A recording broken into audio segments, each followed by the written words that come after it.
Yo, what is up guys, Grim here, and in today's video we are going to be covering my remastered, reloaded, and redone Tornado Shot guide. It's going to be updated for 3.8 and beyond, and will hopefully stay relevant for the foreseeable future.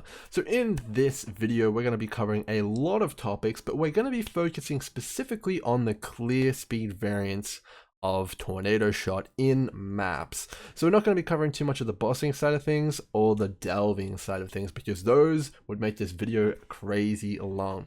So we're going to be focusing on magic find, speed clearing, and maybe sprinkling in a bit of advice for T16 farming and pushing 100 if that is your jam. So let's get straight into it, and the first thing I want to do is quickly introduce the skill, of course, Tornado Shot. So Tornado Shot, at its base, when you just have the skill gem, will fire out one arrow which will kind of travel along your screen to where you clicked and then explode into a number of different secondary projectiles. At its base, it will explode into 3 projectiles in a kind of triangle pattern. So this is basically the basis of the skill, and we're going to be working around that with our gear choices and everything else we decide to do. So to quickly explain where the damage comes from with the skill, you're going to be shooting the arrow out, it will pass through your target once, and that's one kind of lot of damage, and then when it explodes, those arrows will each be able to do damage again.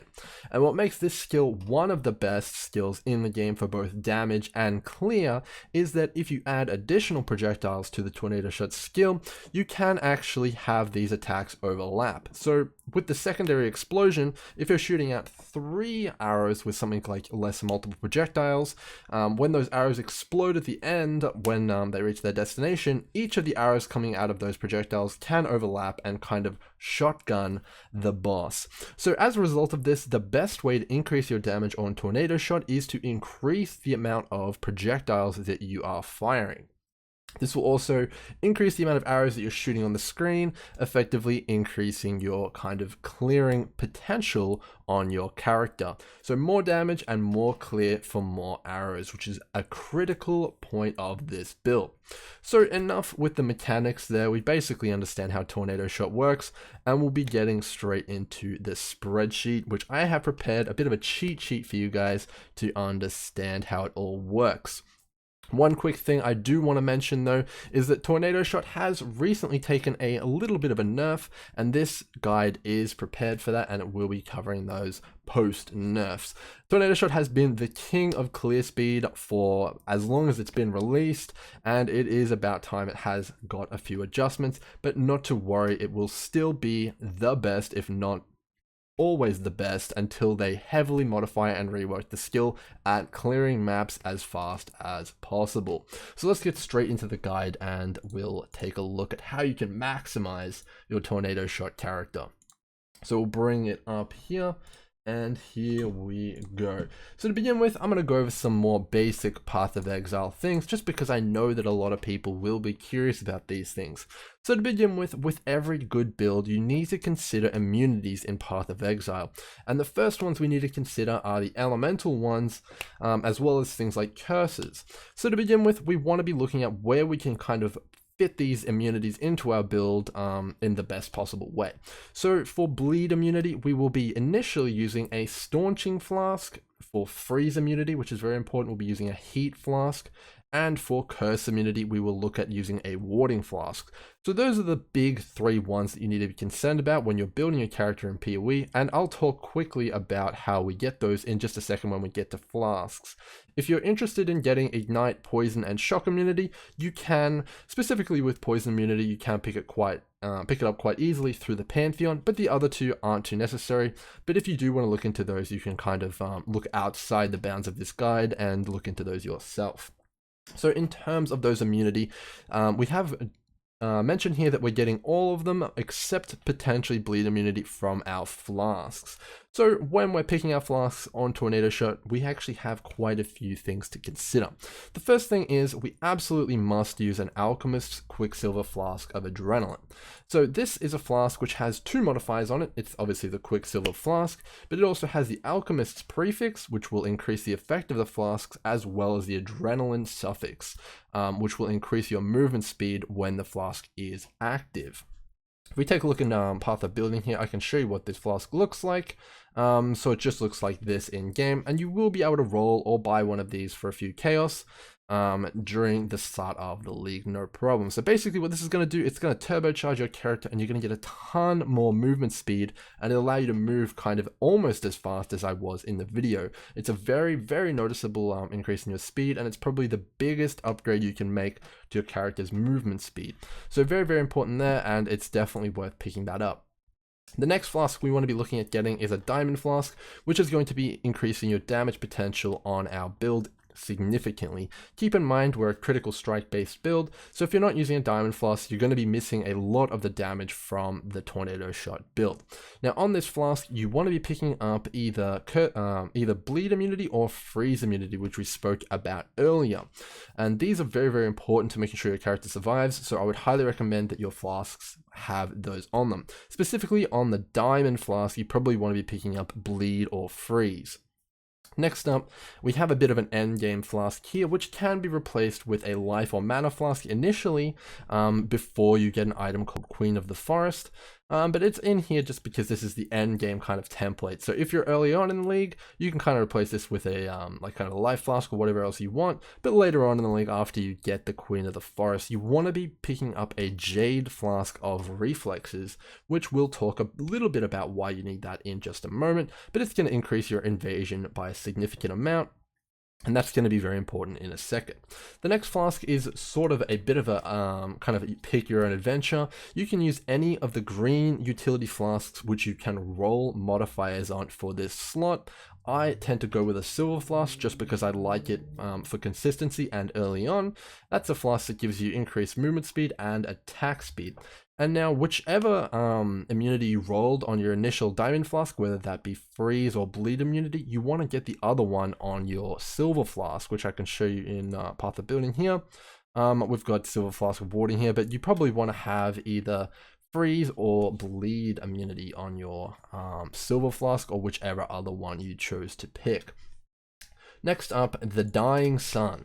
So this is another flask which is kind of an end game flask. It's definitely a very powerful flask, which adds additional projectiles to your attack, which when we mentioned earlier, that's a very good way to scale your attacks. So Dying Sun will be very, very important for a lot of players to get that damage over the line, but initially you won't have access to this sometimes very expensive flask early on, so you can also slot a mana or life flask in here as well. So you have two flex slots and a bit of a flex slot here as well, as long as it's a utility flask. So flasks are pretty open for the most part early on, but then as you start getting more currency, you're going to want to lock down a few specific flasks for your build. Next up, with pantheons, you want to be looking at a few different ones for different scenarios. So if you're wanting to move faster, you probably want to look at Soul of Lunaris for your major pantheon, and you want for your minor pantheon the Soul of Garo-Khan, so you can move a bit faster in your maps for a bit more currency per hour and all that good stuff. If you're having trouble with stuns or maybe physical reflect in maps, you may want to look at Soul of the Brian King for your major and Soul of Yugal for your minor.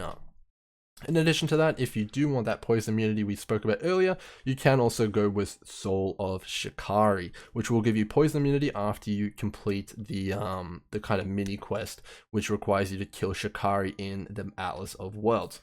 Lastly, we do choose to help Alira because we have a big issue with resistances on this build, Tornado Shot, and this gives you a nice chunk of them, and in addition to that, it also gives you a bit of damage as well. So overall, with the build, what kind of stats do you want to be looking for? So in terms of stats to grab, in terms of offense, the best way to scale Tornado Shot is actually with flat damage. Outside of additional projectiles, which we spoke about earlier, Tornado Shot has a bit of an interesting mechanic and how it works. So remember how we decided earlier that the projectiles shotgun one target, or they can shotgun one target, so all the arrows that you shoot out can hit one target? Each of those individual arrows will actually receive flat damage from like your ring. So if you have 1 to 10 flat damage on your rings and you shoot 5 tornado shots, each of those tornado shots will actually get the 1 to 10 damage, allowing you to essentially get a lot more value from these stats on your gear. So the best way to scale Tornado Shot is with that kind of thing in mind: flat, lightning, and claw damage. Now these are the best elements in general because lightning generates shock, which allows you to do more damage, and cold freezes the enemy, which will essentially stun them and allow you to shatter them. So these are the best elements to pick up in terms of elemental damage. In addition to that, we're also looking for additional ways to scale elemental damage for the same reason. So increased elemental damage and elemental damage attacks are going to be very good pickups. Lastly, we're a critical strike build, so you do want to pick up some critical strike multiplier. In terms of the other actual raw critical strike stats, you don't need too much due to the fact that we're using a diamond flask and we can make up for that because of that reason. So mainly critical strike multiplier is what we're interested in. In terms of defense, just the normal life and elemental resist will get you pretty much where you need to go, but you can also consider picking up some other layers of defense like phase acrobatics and acrobatics, which will just give you some flat amount of mitigation in the form of dodge, but that's going to be up to you whether you want to pick those up. We'll discuss that when we get to the skill tree though. So now that we know in general which stats we're going to be looking at, we have speed here as well. If you want a bit of kind of quality of life and more damage, you can go with attack speed, and of course movement speed will increase your currency per hour and your kind of movement speed around maps and killing kind of potential. So in terms of gear, this is going to be a bit of an interesting one and a bit of a complicated one because Tornado Shot has so many different variations and possibilities, it is kind of difficult to nail down specifically which items you should use on each variant. So I'm going to discuss 3 variants which I believe are the most popular ones right now for mapping, and you guys can kind of mix and match which kind of items you think that you might want to use, and I'll explain the reasons for every single one of them on this list. So in terms of the 3 variants, we have a sort of movement speed kind of based variant, which has kind of come into play more recently, which focuses on getting massive amounts of movement speed and then multiplying that with the Deadeye Tailwind bonus and kind of moving faster than any character ever should be able to, and kind of zooming around maps at Mach 10 speed and getting tons and tons of currency per hour. The next one is the Magic Find variant, which focuses on using as much Magic Find or increased item quantity gear on their items as possible. So basically this is kind of a bit of a counterbalance to the movement speed. Instead of trying to move fast, you're trying to kill monsters and get more loot from those monsters, which can also be a very, very good strategy to generate currency in PoE. And the last variant is obviously probably a more kind of average players variant, and that is just going for some big damage, some big life and sustainability, and just doing maps how you want to do them. You know, kind of just playing through the game without a big focus on currency. And each of these different playstyles is going to be looking at using different items, and we'll talk about which playstyle would use each type of item in this guide. So to begin with, let's start off with your chest piece. There's 2 chest pieces that I can recommend overall for playstyles. If you're looking for a bit of movement speed, you can't look past Queen of the Forest. It's one of the only movement speed chests in the game, and it's going to give you a fat chunk of movement speed at that. However, there is one drawback, which brings me back to the Jade Flask that we were speaking about earlier, and that is to achieve the maximum amount of speed out of this chest, you actually need 45,000 evasion.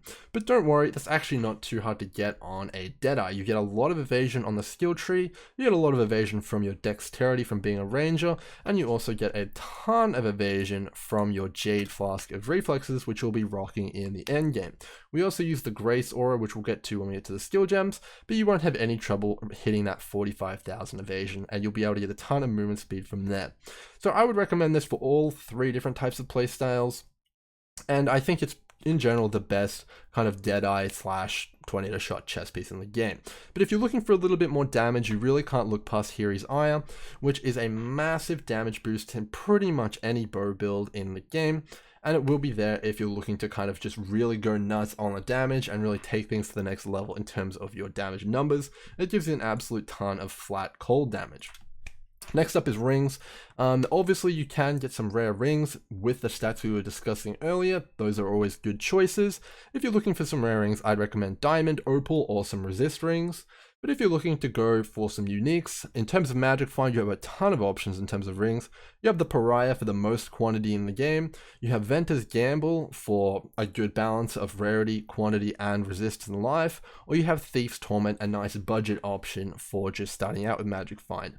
And lastly, in my opinion, the highest damage rings, which aren't insanely expensive, as well as the highest resist rings, which aren't insanely expensive, is the Taming. And I always gravitate to using 2 Taming settings where I'm not using Magic Find gear, and they're very, very effective at that. Next up, we'll move on to helmets.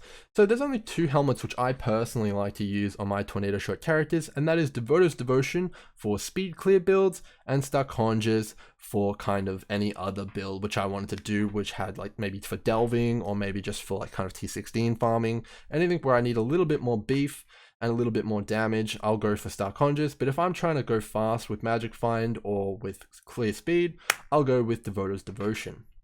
Next up, we have belts. Of course, we have Headhunter on this list, but most people aren't going to be interested in picking that up. So if you're not interested in Headhunter, you can go ahead and pick yourself up Abyssgo's Leash, which will gain access to Rampage, a very, very good ability for clearing maps quickly. So this is kind of the speed clear belt, which comes a little bit behind Headhunter. But if you're not looking to go fast in your math, you can also use a rare belt, which will do you quite nicely, either a Stygian Vice or a leather belt. I'd probably go with the Stygian Vice so you can slot in 1 Abyss Jewel for some extra power. So let's continue here. We have a, we'll go with weapons next. So for weapons, we have the Wind Ripper. The Wind Ripper is the only quantity weapon that I can think of in the game right now, and of course it is a bow. So if you're looking to go Magic Find, you want to pick up that Wind Ripper, but for all other characters, I can recommend the Tempest as a very, very good kind of alternative.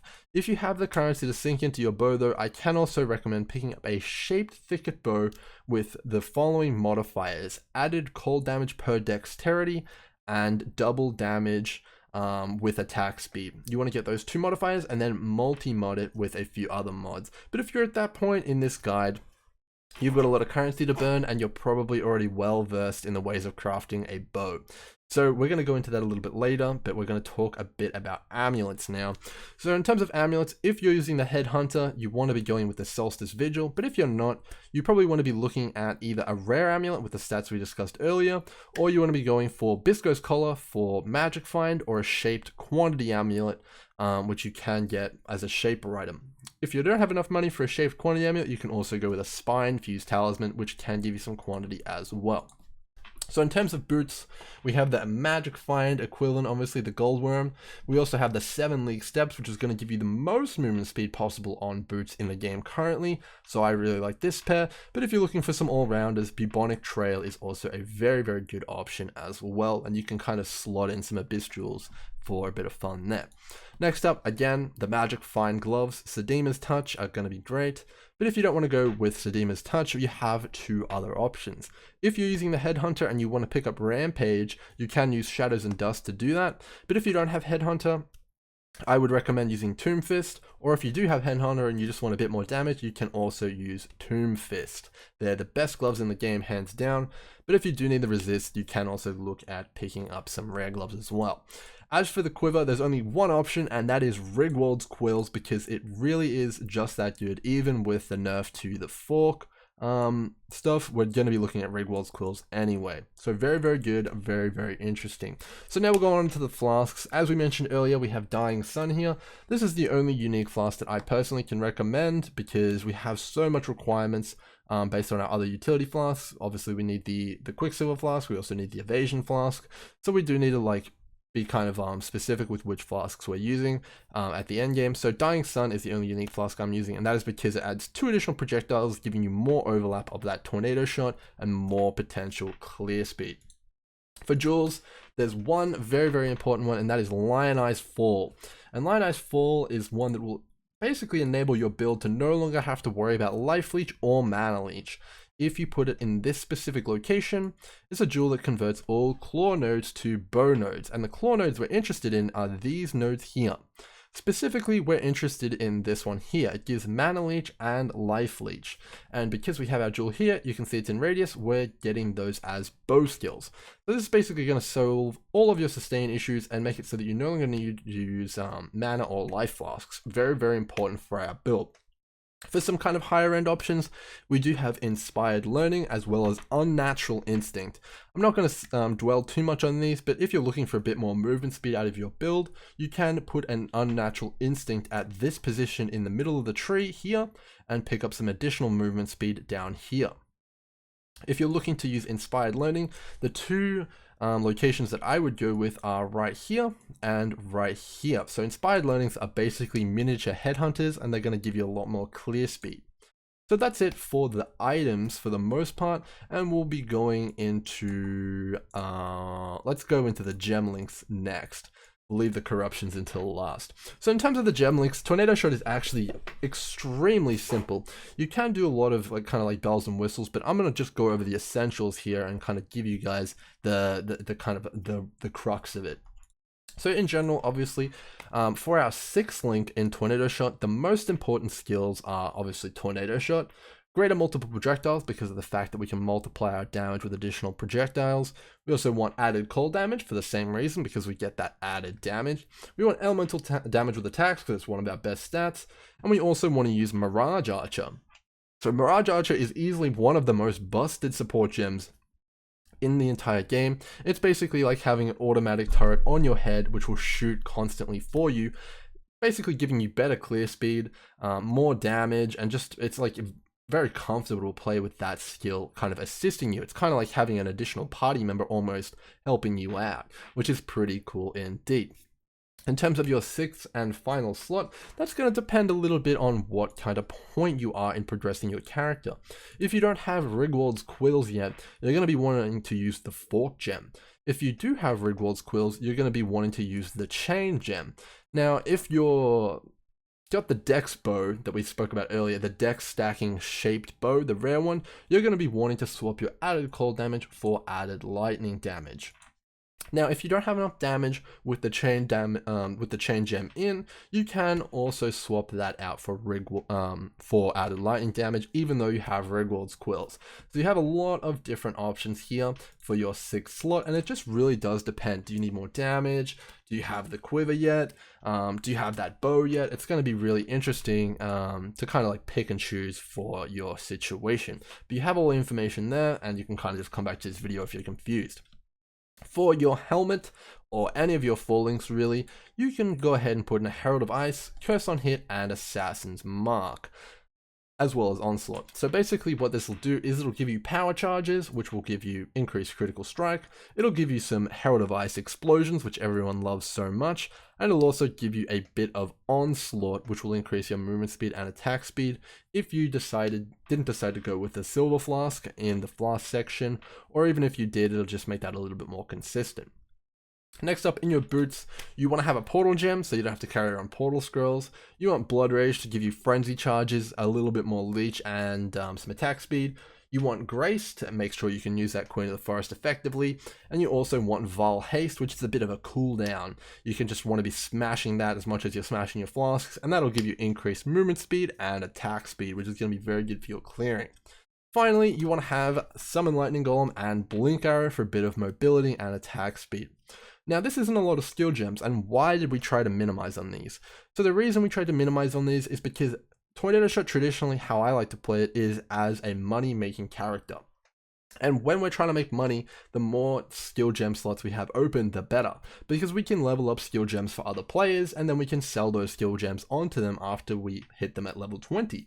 So basically, you can level 14 skill gems for other players if you use your offhand weapons. And if you have a Maloney's Mechanism, which is a special quiver which has 3 sockets in it, you can put that in your offhand, and then you can level 17 gems for other players, basically boosting your money-making capabilities significantly, which is very, very important in every stage of the League in Path of Exile.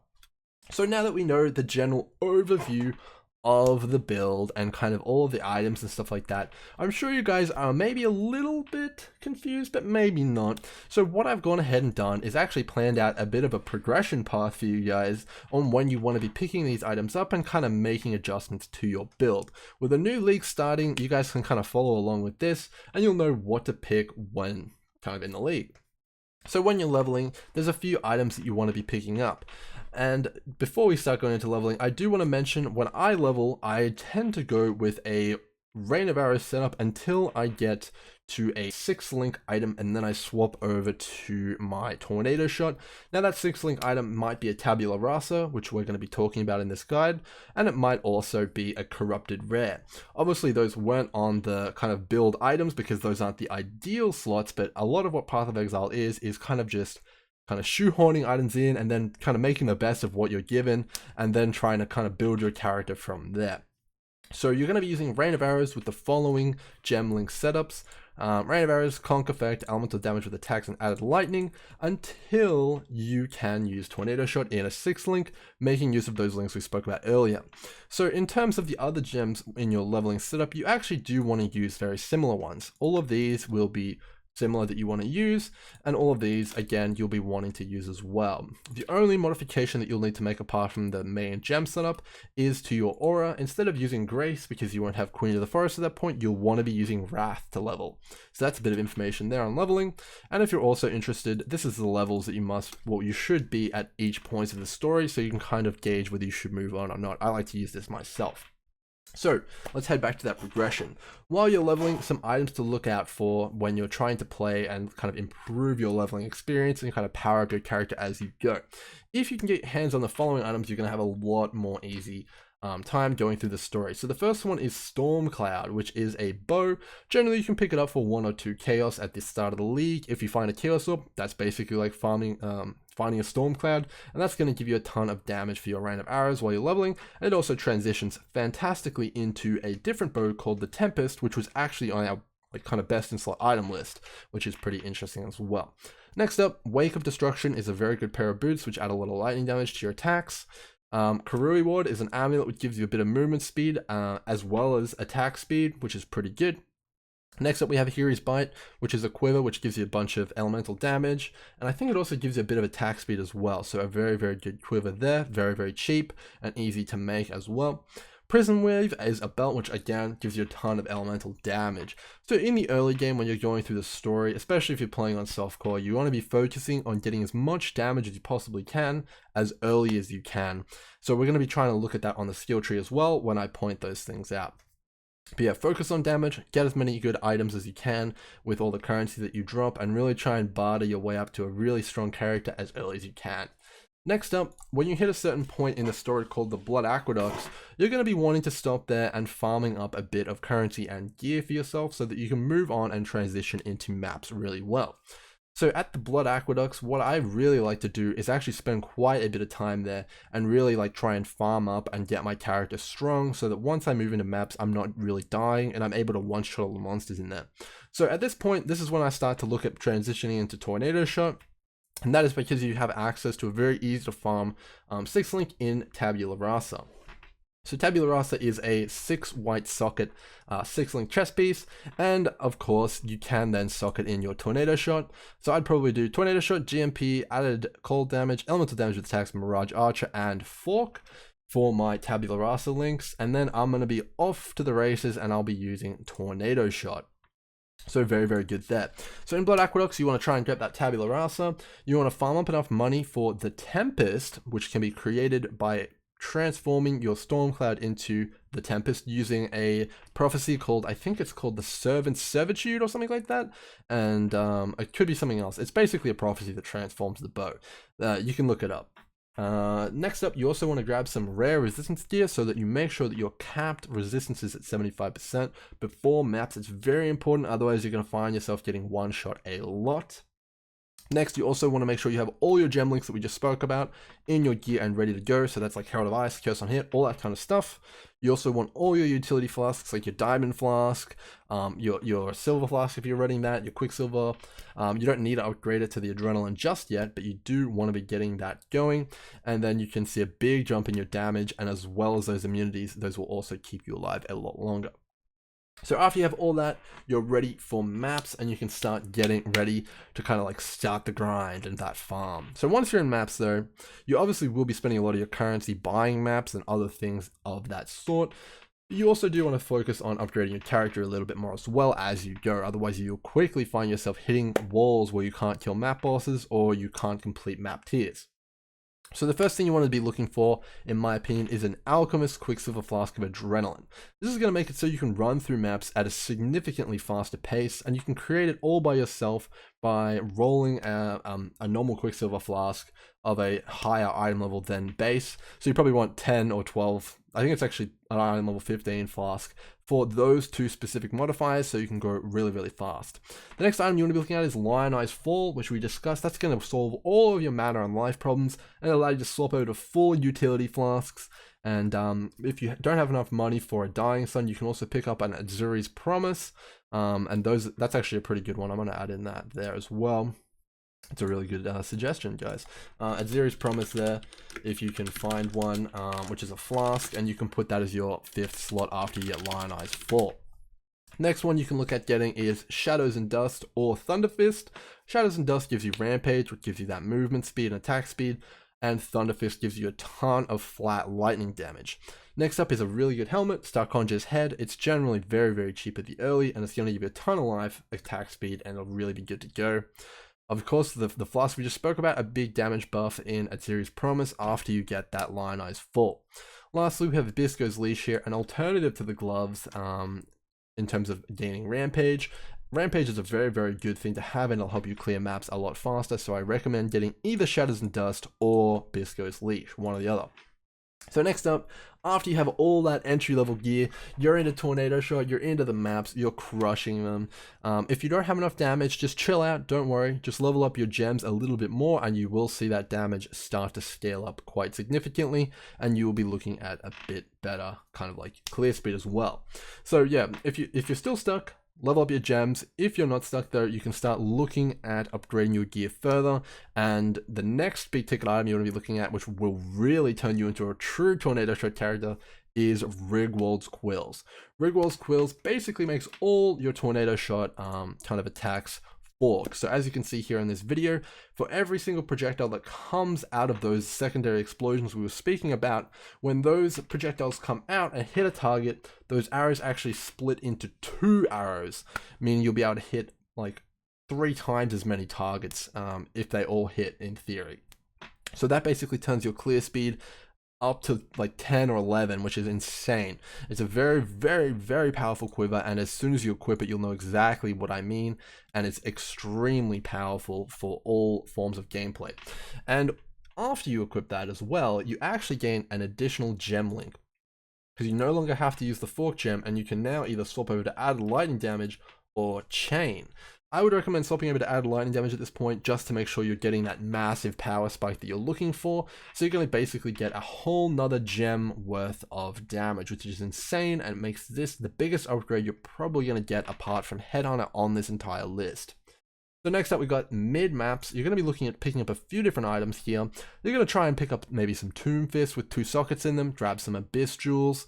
Maybe you're going to be picking up some Bubonic Trails with 2 Abyss Jewels as well. These have generally been pretty cheap the past few leagues, and they're pretty good options for just getting more damage so you can clear out those nasty red maps and get that Atlas quest done. The next suggestion I'd have here is 2 Tamings. Taming's probably, in my opinion, the best ring or like kind of the job. I can show you guys what it looks like in Path of Building here. So the Taming just has a truckload of resistances and damage on it, and it's going to be a great choice for basically all content, as long as you don't mind losing a bit of life.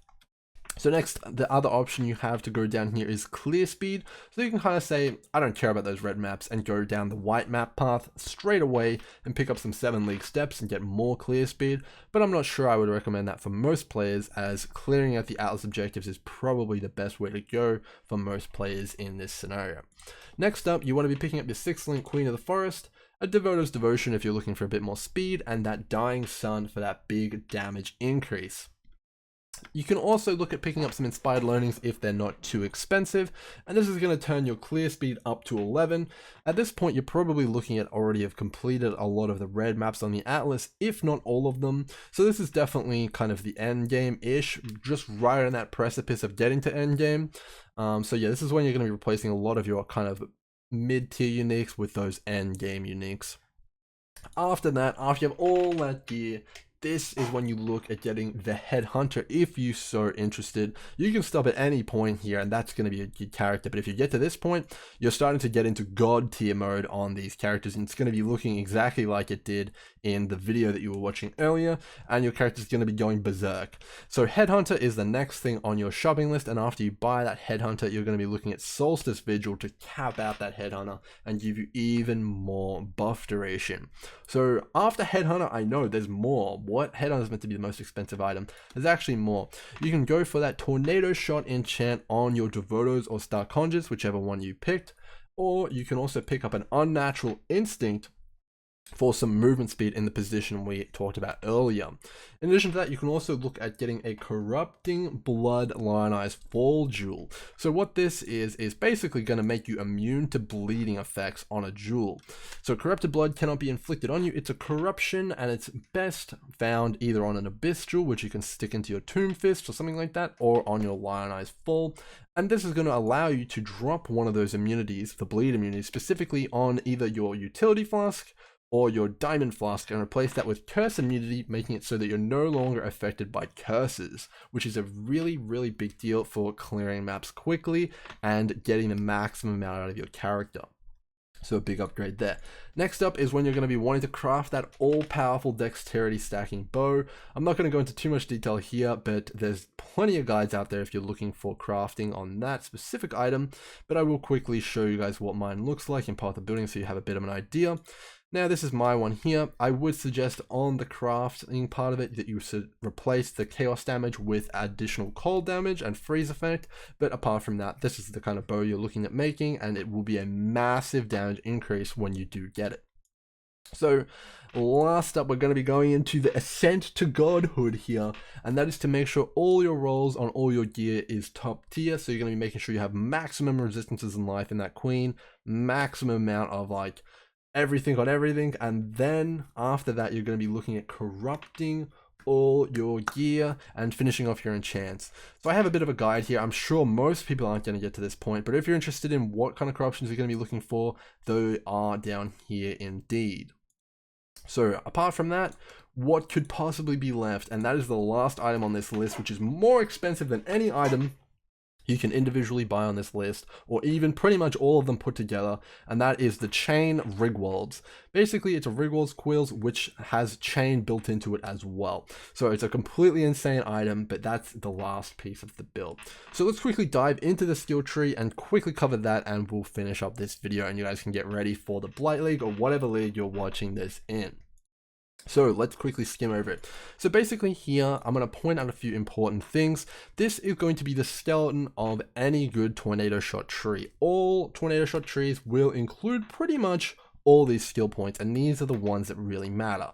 So when you're leveling up your character, you probably want to be picking up all these skills pretty much in order. So you'll come down here, round we go, up here, and then straight into Assassin, picking up the stuff as we go.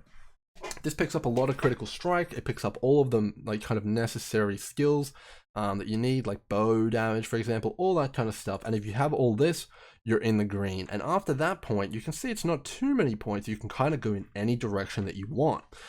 So you might choose to go for inspired learnings, which you can do by picking up the points here, which will allow you to kind of like, you know, go for those inspired learning jewels if you want. You can also decide to go for movement speed, which you can do via a lot of the nodes here, down the bottom here. So you can go for these movement speed here, over there, all around the place. You could go for point blank, which is going to give you a ton more damage. You could go for jewel sockets. Basically, the potential in this build is limitless. If you want life, you can also go for life. There's also the opportunity to go down and around here for some resistances in the middle here. Of course, you have the natural instinct spot here as well.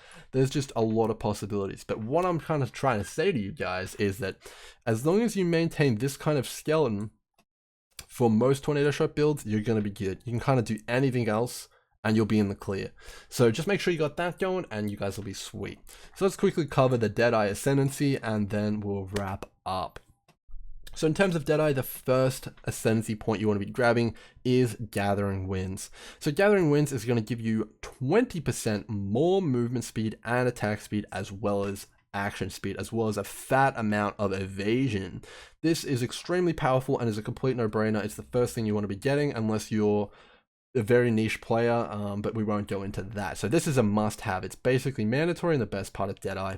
The next thing you want is Fast Shot. It's a big more damage multiplier, and it's going to be a big juicy damage increase when you take this, so it's going to be a very big upgrade. The next thing you want to be going for is Ricochet. This is going to give you a +1 chain, which, as we discussed earlier with Tornado Shot, is similar to Fork, going to increase the amount of times your projectiles will hit enemies and increase your net damage overall, which is going to be very, very good for you guys in the long run. So chain is very awesome. It's also heat seeking, so you can't miss the chains. So it's basically going to be like clear speed on steroids. So very, very good. And then you'll finish up with the last point here. It's going to give you an additional projectile, which we already know is very good. And it's also going to give you some accuracy and increased area effect for your heralds. So that's going to wrap up the guide, guys. Hopefully you guys have enjoyed. If you have any questions, I'll try and answer them in the comments. It's been a bit of a long video, but what do you expect? We had a lot to cover. So that's going to be the video, guys. Hope you guys have enjoyed, and you can catch me streaming over on Twitch if you want to see all this stuff in action, live and kind of in real time. We're doing the Blight League tomorrow, and I'll see you guys hopefully live and in all the future videos coming up. See you guys in the next one. Cheers.